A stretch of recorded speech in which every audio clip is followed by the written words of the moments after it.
एकदा रेशन संपल्यावर घरातली रद्दी विकायला काढली. Once the food material in the house was completely finished, that's why the trash which was there in the house was to be sold. तेव्हा तू हसत म्हणालीस, that time with a laughter you asked me, तुमच्या कवितांचे कागद यात घालू काय? Because there was no ration. If the weight becomes much more, she will get good amount of money, no? That's why she asked, तुमच्या कवितांचे कागद मी रद्दीत घालू का?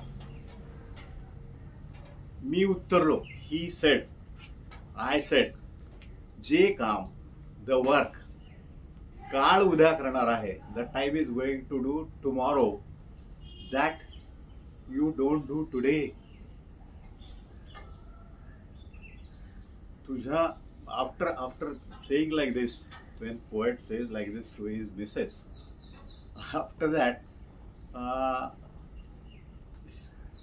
he says that after saying these words, ते तू आज करू नकोस.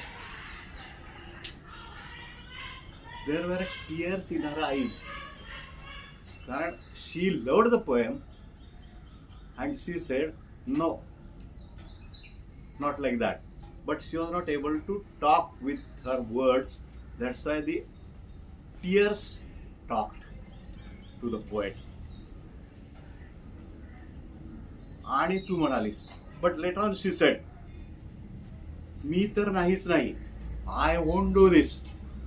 But पण काळही ते पुन्हा करणार नाही. Because the time which will be coming, that will also not do.